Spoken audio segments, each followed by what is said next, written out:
Belieka įstatyti dėžutę į angą. Dažniausiai per vidurį statom duris. Ir paliekamas tarpas yra užpūsti putas. Čia dabar laikini pleištukai. Ir išsitraukti. Vyrio apačioj tik tai bus paliekamas tam, kad su laiku nespaustų. Jeigu ištraukiamas yra apačioj tas pleištas, su laiku yra spaudžiama į dešinę pusę, į vyrio pusę. Tai praktiškai vien tik ten būtų durys stovės. Vidaus durys taip užtenka dumti. Svarbiausia naudoti geras saldalo putas.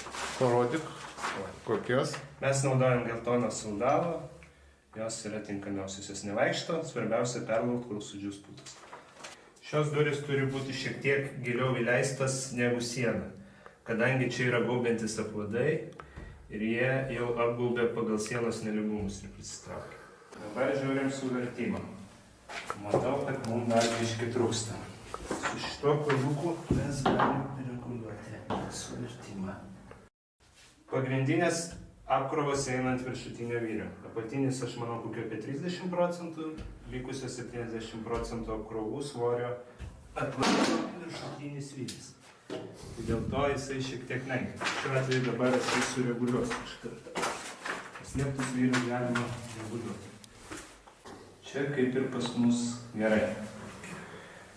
Išsistatę vyrų pusės taktą pagal viršiuką, automatiškai išsireguliuosim pagal ją rankenos pusę. Dabar išsilyginę maždaug tarpą, žiūrim kaip užsidaro duris ant tarpinių, ar vienodai priglunda. Tai iš vidaus galim pasižiūrėti. Vyrų pusė jinai visada gerai priglus, o rankenos jau reikia reguliuoti pagal vyrus. Tai šiuo atveju matau, kad apačioje yra šiek tiek plyšys, tai rankenos apačią reiškia reikia paduoti dar į koridoriaus pusę.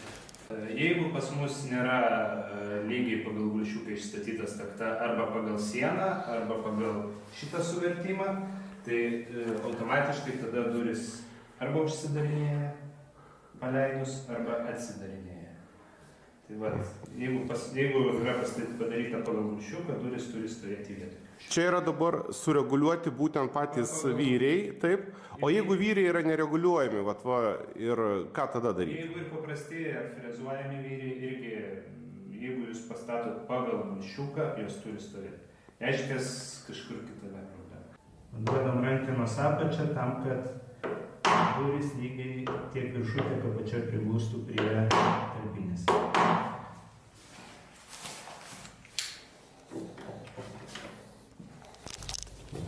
Dabar tiek apačioj, tiek viršui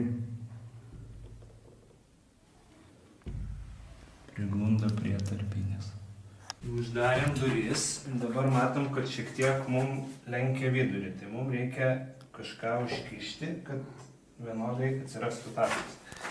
Šiuo atveju iš vyrių pusės aš kartonus užkišu, tam kad šiek tiek išsilygint tarpelį.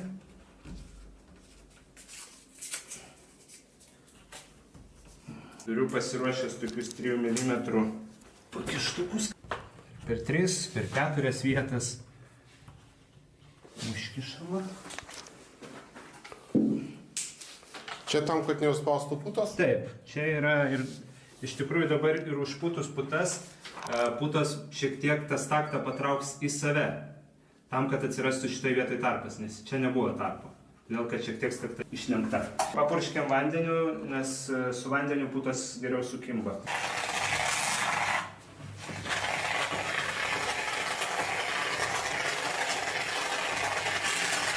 Palaikėm putas 1,5 valandos. Na ir atėjo laikas tolimesniems darbams. Maišą putas apipjaustom. Pradžiai viršutinį atsimatuojam.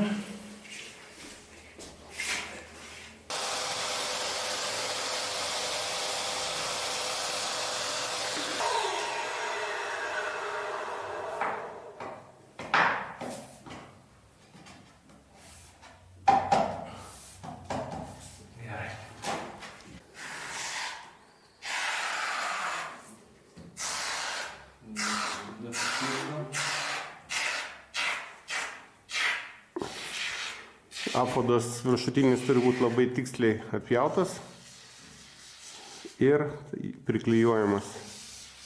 Plonų sluoksnių tiktai, nes jeigu didelį sluoksnių užpūsim, gali atitraukti apvadą putos. Taip pat galima ant skystų vinių klijuoti, bet su putom yra paprasčiau reguliuoti, jeigu kažkas.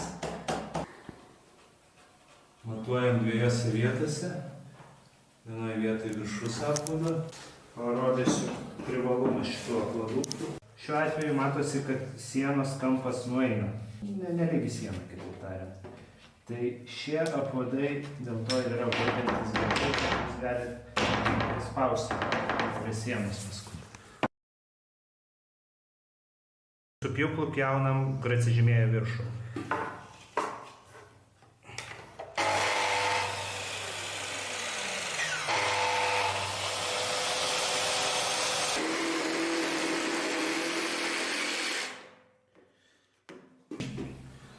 Pasitikrinam.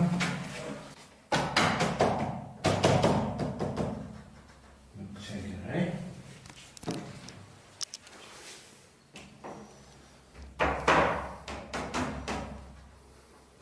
Čia irgi gerai.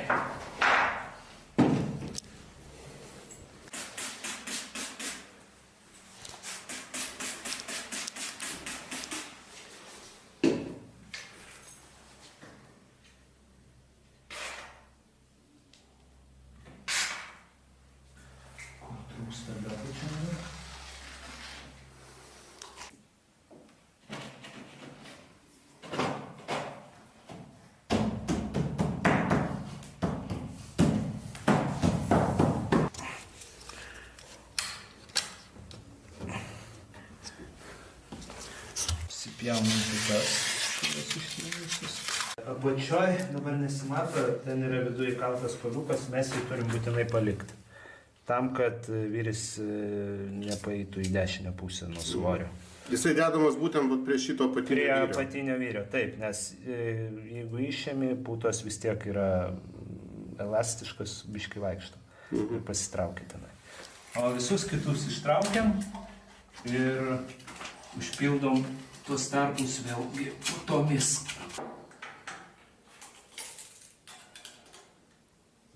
Viniuotę nemeluoja, patikrinau. Gerai.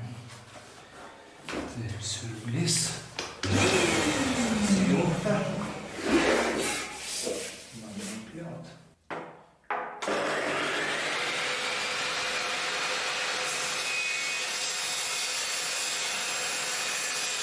Pripjautas apvadas prie sienos.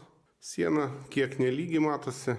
Reikės dar patvarkyti patį apvadą. Dar reikia įpjovas padaryti, kur liežuvėlis spinos. Kadangi jisai remsis tenai. Šias rankenas reikia pradžiai prasigręžti skylės. Atsimatuojam, kurioje vietoje bus skylės. Tam, kad per didelės neišgręžti ir nesugadinti.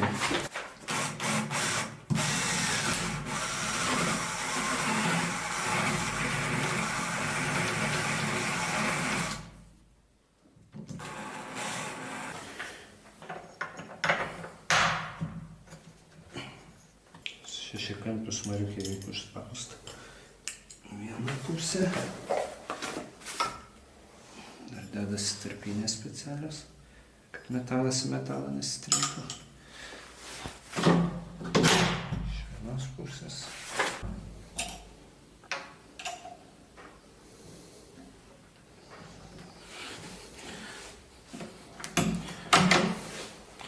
Durų įstatymas užėmė apie valandą, gal savarankiškai užimtų apie 1,5 valandos, gal kiek daugiau, bet procesas nėra sudėtingas.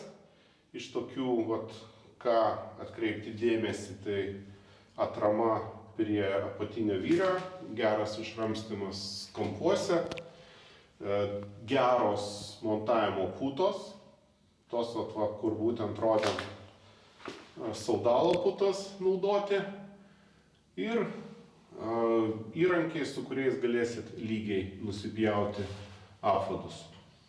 Daugiau kažkokių tai problemų nėra. Sėkmės patiems statant duris, spauskit dešinėje pusėje esantį prenumeratos mygtuką, kad nepraleisti gerų filmų. Sėkmės, iki.